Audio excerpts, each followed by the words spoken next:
My wife would tell me, aim it at the pain, do 20 minutes every night. And to this day, I've never had an issue with my knees. And I do runs, I do high rocks races, and I work out and I lift heavy, and I'm absolutely fine. But that was like 7 years ago where I started to get very interested into what red and infrared light therapy is. And I And wanted to to be clear, create, this was just like a run of the mill, red light therapy yes, from like, I mean, I remember my grandfather even went like 40 years ago, and yeah, somehow, very old school device that even to this day you'll find it in some random clinics. You'll see it to this day. I see it pop up all over the world whenever I travel. And red and infrared light, like I've is something that, I always want to encourage people to get involved with and share my story because I was very inspired by how something so simple as light was able to do this like miraculous thing. I was very much a pill popper, and I was stabbing things into my body to make the pain go away. Like I was doing anything to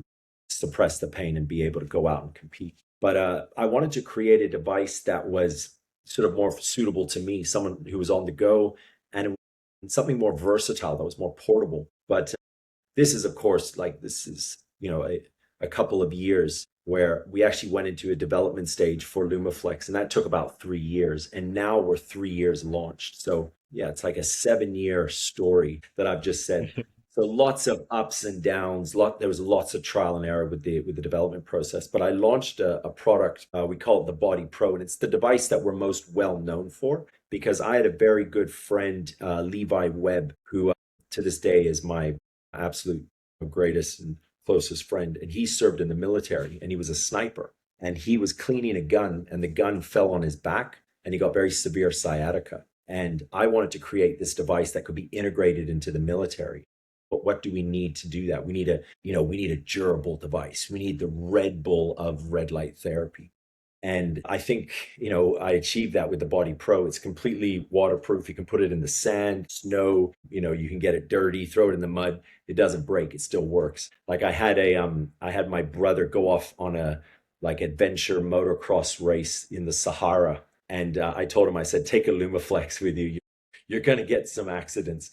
And he like fell off his bike. The bike fell off and he had this like, terrible injury, but he had the LumaFlex, and I was like, yeah, that's what it's for. It's for the Sahara. It's for the, when you're stuck in the mud and you're in pain, you need your red light therapy. But yeah, from the Body Pro, then I launched the Essential, which is the can retail I go back a version. couple of things? Two things. One is, based on obviously you needed portability and flex, ability to kind of carry it around with you.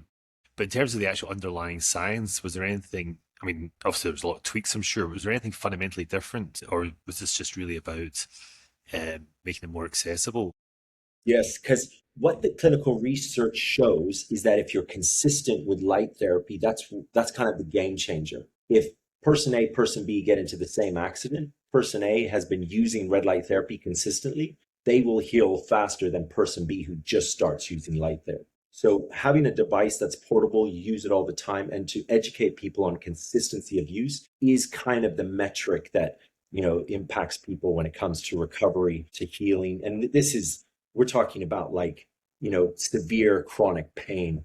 People that have had, pain for 20 years or so can be recovered just by giving the body energy, allowing the cells to heal themselves. And this, we'll go into a bit about what light therapy is.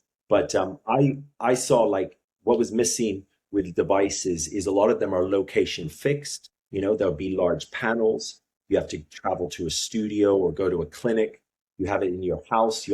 It's awkward to, stand or sit by it. I didn't like that. I wanted the device, we don't have to adapt to the device, make the device adapt to us. If there's someone who's, taking the kids to soccer practice, they can throw it in the car and use it. Someone who's going off to work, they can throw it in their bag and use it while they're at their desk. Someone who's taking flights or, an athlete that's on the move, they can use it anytime, right?